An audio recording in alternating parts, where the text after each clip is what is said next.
Hello everyone, તમારા બધાનું સ્વાગત છે ચેબીસ કિચનમાં. ગમે તેટલી રોટલી બનાવવું તે ઓછી જ પડશે. સાવ જ નવી ટ્રીક સાથે, વળી સાવ જ ઓછા મસાલા સાથે ચણાનું શાક. તો તમે જરૂરથી આ ટ્રાય કરજો અને કેવું લાગે છે એ કોમેન્ટ બોક્સમાં જરૂરથી જણાવજો.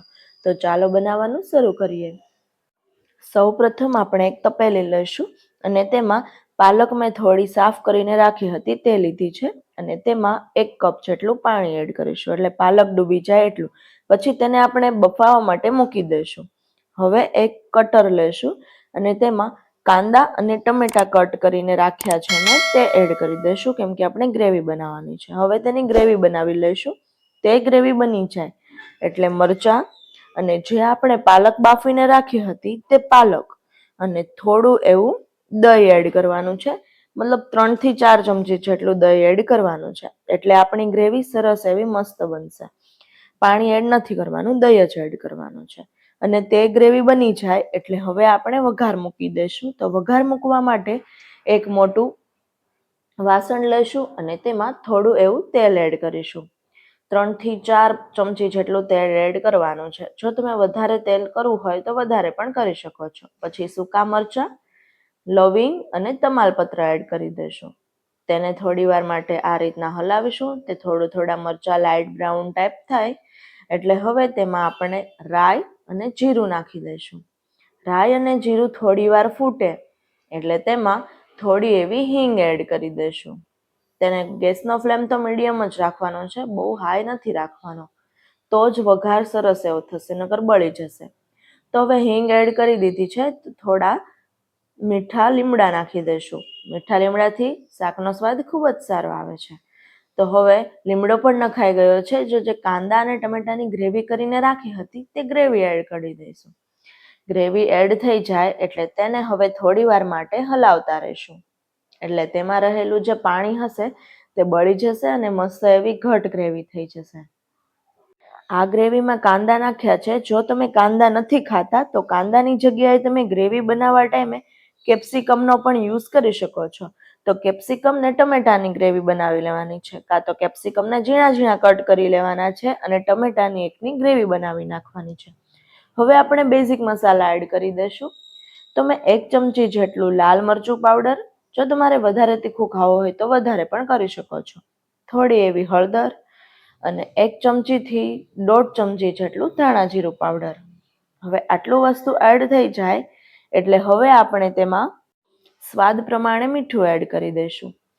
મીઠું એડ થઈ જાય પછી થોડી એવી ખાંડ એડ કરીશું. ખાંડથી બધા સ્વાદનો બેલેન્સ રહે છે, એટલે થોડી ખાંડ એડ કર્યા બાદ હવે સરખું એવું બધું જ મિક્સ કરી લઈશું.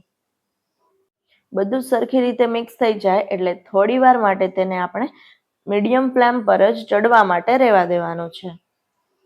જો તમે અમારી ચેનલ પર નવા હોય તો ચેનલને સબસ્ક્રાઇબ કરવાનું ભૂલતા નહીં. હવે ચણા યુઝ કરવાના છે. તો ચણાને આપણે બાફી લેવાના છે અને પછી બાફેલા ચણાને આ રીતે એમાં નાખી દઈશું. મેં અહીંયા જે રેગ્યુલર ચણા આવે છે તે જ યુઝ કરેલા છે. હવે તેને મિક્સ કરી દઈશું. ચણા સરખા એવા મિક્સ થઈ જાય એટલે અડધો ગ્લાસ જેટલો તેમાં આપણે પાણી એડ કરીશું, એટલે તે ગ્રેવી સરખી એવી ચણા સાથે મિક્સ થઈ જાય. તો થોડું એવું પાણી એડ કરીને તેને થોડી વાર માટે ઢાંકી દઈશું, એટલે તે સરસ એવી રીતે ચડી જાય. 5 થી 10 મિનિટ માટે તેને ચડવા દેવાના છે. તો તમે જોઈ શકો છો કે મસ્ત એવું આ બબલ્સ થવા લાગ્યા છે, એટલે સમજવાનું કે એકદમ મસ્ત થઈ ગયું છે. તો હવે તેને ફરીવાર સરખું મિક્સ કરી લઈશું અને હવે આપણે જે પાલકની ને તે ગ્રેવી બનાવીને રાખી હતી તે ગ્રેવી એડ કરવાની છે. તો ગ્રેવી આપણે લાસ્ટમાં જ એડ કરવાની છે, પહેલા નથી એડ કરવાની, કેમ કે નકરામાં દહીં છે તો દહીં ફાટી જશે. કેમ કે ટમેટાને એવું આવે છે એટલા માટે તે ફાટી જશે, એટલે તેને આપણે લાસ્ટમાં એડ કરીશું. અને હવે ગ્રેવી નખાઈ ગઈ છે તો તેને સરખી રીતે મિક્સ કરી લઈશું.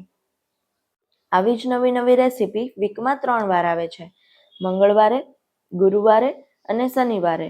તો તમે બધા જરૂરથી જોજો અને રેસીપી કેવી લાગે છે એ કોમેન્ટ બોક્સમાં જરૂરથી જણાવજો. અને જો તમે ઓનિયન ગાર્લિક નથી ખાતા તો જેબીસ કિચન પર ઓનિયન ગાર્લિક વગરની પ્લેલિસ્ટ બનાવેલી જ છે, તો તમે તે રેસીપી જરૂરથી જોજો.